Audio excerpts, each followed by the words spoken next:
काल मला अण्णा भेटले होते. अण्णा चव्हाण आपल्या मागच्या साईड राहतात ते. अहो मिल मध्ये नाही का कामाला होते, म्हणजे आता मिल बंद झाली. अहो वरदचे वडील, हा तेच. ते काल मला भेटले आणि मला विचारायला लागले, का तुम्ही ते काय मधुचंद्रावर मालिका वगैरे करता, मधुचंद्राला जाण्यासाठी नेमकं वय काय अपेक्षित आहे? मला कळेना. म्हटलं अण्णा असं काय विचारताय? नाही नाही उत्तर द्या ना.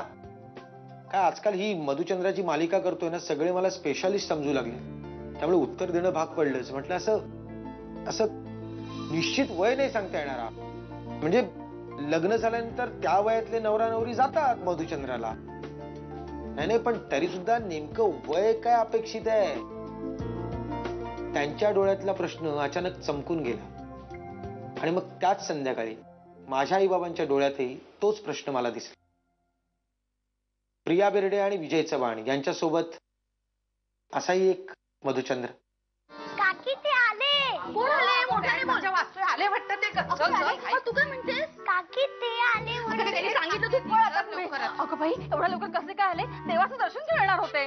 गर्दी नसेल फार आणि रात्रीची घाई. हो अहो पण सगळं आवरायचंय माझं. कधी आवरणार सगळं? मी बघते सगळं जेवणाचं. तू नी काही नको. मी आधीच ठरवलंय माझ्या मुलाचं लग्न आहे. मी सगळं माझ्या हाताने करणार आहे. चला चला तुम्ही ते माप घेऊन या. आले आले आले. चल. तिथे मला घरात घेणार आहेत की नाही? मी घरी जाते नाही तर.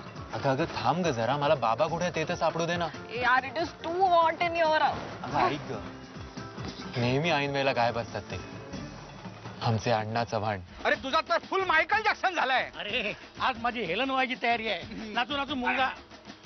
तू आधी स्थिर उभा राहून दाखव. हे काय? अरे राहुलो, स्थिर उभं राहुलो. तू इथं काय करतोय? अरे माझ्या एकुलत्या एक पोराचं लग्न आहे. आज मला मनसोक्त नाचू द्या. आमचं अरुण म्हणजे काय या एरियामध्ये एकदम शम्मी कपूर. हा टिकतो शम्मी कपूर. अच्छा याहो याहो. अरे वरातीत मला नाचायला बोलवायचे. मी वरातीत नाच करतो म्हटलं की साईडल्या पोरी अशा उभ्या असायच्या. आणि त्याला असंच पटवलेलं दिसतंय. त्यानंच मला पटवलं. चला मला नाचू द्या. आधी आपण काय करूया, आपल्या वरदचं गृहप्रवेश करूया आणि मग तुझा नाच बघूया. एक स्टेप घेतो. अजिबात नाही. वरदच्या गृहप्रवेशासाठी एक स्टेप घेतो.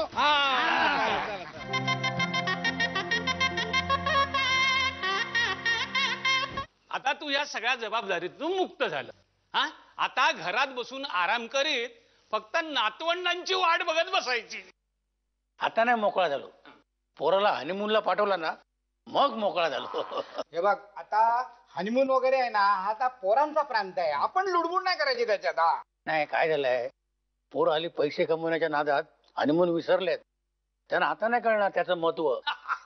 जसं काय हो 56 हनीमून साजरे करून येलो. खरं सांगू, मला अजून आठवतं माझ्या लग्नाची पहिली रात्र. 10 बाय 10ची खोली, घरात आई बाबा बहीण.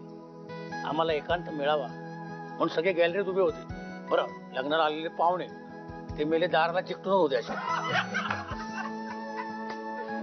छान लाजत होती. इतकी छान लाजली. आय आय आहे. काय झालं माहितीये, टॉस उडवायच्या आत मॅच संपली. 5 मिनिटात बाबांचा आवाज आला, चले तिसऱ्या पाहिजे टाइम झाला, मला मिलला जायचंय. तिकडनं आई ओरडली, चले पाणी द्यायला लवकर.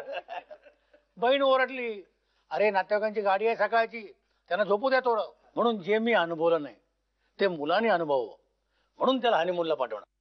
तू आमच्या घराची सून होणार आहे म्हटल्यावर किती खुश झाले होते ग ते.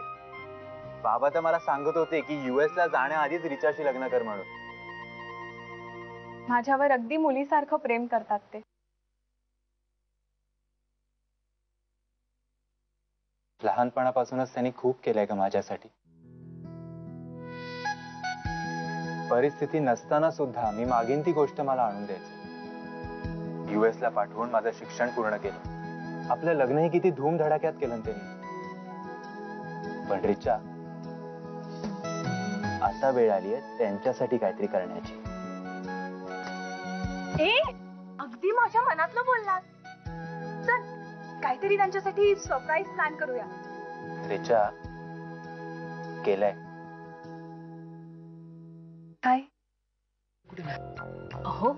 हे पहिल्याच दिवशी घर सोडतात की काय? हे तुमचा हनीमून फिक्स आहे, मी सगळा खर्च करणार आहे, पण तुम्ही घर सोडू नका. हो बाबा फिक्सच आहे हो, पण आमचा हनीमून नाही, तुमचा हनीमून. आमचा काय वेळ लागले की काय? हॅलो वेळ लागला काय त्याच्यात? आई मी लहानपणापासून बघत आलोय तुम्ही दोघं सतत भांडत असता. मी काय म्हणतो आता चान्स मिळाला तर जरा फिरून या की. गेल्याच वर्षी तर गेलो होते अलिबागला, आत्या गेली तेव्हा. त्याला काय फिरणं म्हणतात? अगं हनीमूनची गरज आहे तुम्हाला, तुम्हाला एकांत हवाय. बाबा आम्हाला एकांत काही नकोय हो, आम्हाला फक्त जरा एकत्र राहायचंय. आणि मी काय म्हणतो नाहीतरी आपल्याला या घरात एकमेकांसोबतच राहायचंय ना, मग मी जरा या घराबरोबर कम्फर्टेबल झालो तर काय वाईट आहे? नाही मला काही पटत नाही. हो शेजार पाजारचे माणसं काय म्हणतील? हा आणि आता वय आहे का आपलं हे? हे आई या वयात फॉरेन मधल्या बायका 3-4 लग्न करून मोकळ्या होतात. बोल. तुझ्या आईने मला दुसरं लग्न करायची संधीच दिली नाही. हो दुसरं लग्न करायचंय, कुणाशी करणार? ते ऑफिस मध्ये डिसोजाशी नाही तर परमारशी. जा जा करा जा.